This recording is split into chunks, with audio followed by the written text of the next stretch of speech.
আমাদের প্রতিনিধি অরিত্রিক ভট্টাচার্য এই মুহূর্তে রয়েছেন। অরিত্রিক, যেভাবে দুর্ঘটনাটা ঘটেছে তার কি কারণে দুর্ঘটনা ঘটলো তা নিয়ে কাটাছেঁড়া তো চলবে, তবে প্রাথমিকভাবে এটাই লক্ষ্য যত দ্রুত সম্ভব উদ্ধার কাজ চালানো সম্ভব হয়, কিন্তু সেখানেও কি বৃষ্টি বাধা হয়ে দাঁড়াচ্ছে?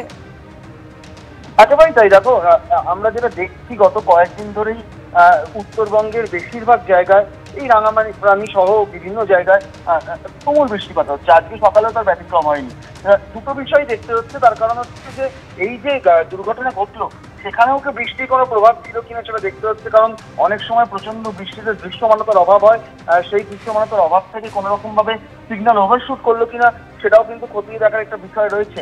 তবে প্রাথমিকভাবে যেটা লক্ষ্য হচ্ছে রেলের, সেটা হচ্ছে উদ্ধার কার্যটাকে নিশ্চিত করা, উদ্ধার কার্যটাকে জারি রাখা। এবং সেই উদ্ধার কার্য জারি রাখতে গিয়ে যেটা দেখা যাচ্ছে, বৃষ্টি অবশ্যই একটা বাধা সৃষ্টি করছে। তার কারণ হচ্ছে যে যেভাবে বৃষ্টি চলছে, নাগাদে বৃষ্টি চলছে, তাতে কিন্তু অনেকটাই সমস্যা হচ্ছে উদ্ধার কার্যে। তবে রেল কর্তারা যেটা জানাচ্ছেন যে তারা ইতিমধ্যেই যেটা চেষ্টা করছেন যে দ্রুত পরিস্থিতি নিয়ন্ত্রণে আনতে।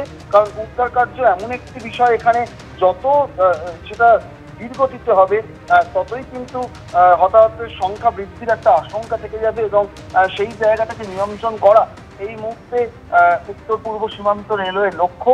তবে তার সঙ্গে অবশ্যই প্রাথমিকভাবেই একটা দেখাও শুরু হয়েছে যে কেন এই দুর্ঘটনা ঘটলো। তার কারণ আমরা দেখেছি হচ্ছে গত কয়েক বছরে একটা নির্দিষ্ট সময় পর্যন্ত রেলের দুর্ঘটনার সংখ্যা ধাপে ধাপে কম ছিল, কিন্তু তারপর যেটা দেখা গেল হচ্ছে 2022 সালে আমরা দেখেছিলাম ময়নাগুড়ির কাছে একটি দুর্ঘটনা, সেই একই জোনের মধ্যে পড়ে। আমরা গত বছর 2023 সদ্য আমরা তার 1 বছর পার করেছি, ভয়ঙ্কর দুর্ঘটনা আমরা হতে দেখেছি বালাসোরের কাছে, বাহানাগাতে আমরা ভয়ঙ্কর দুর্ঘটনা ঘটতে দেখেছি করমণ্ডল এক্সপ্রেসে, এবং তারপর আবার আজকে সকালের ঘটনা। তার ফলে দুর্ঘটনা কেন বারবার ঘটছে, সেগুলোকে প্রিভেন্ট করার কোনো জায়গা রয়েছে কিনা সেগুলো নিয়েও কিন্তু ইতিমধ্যেই রেলের অন্দরে চর্চা শুরু হয়েছে।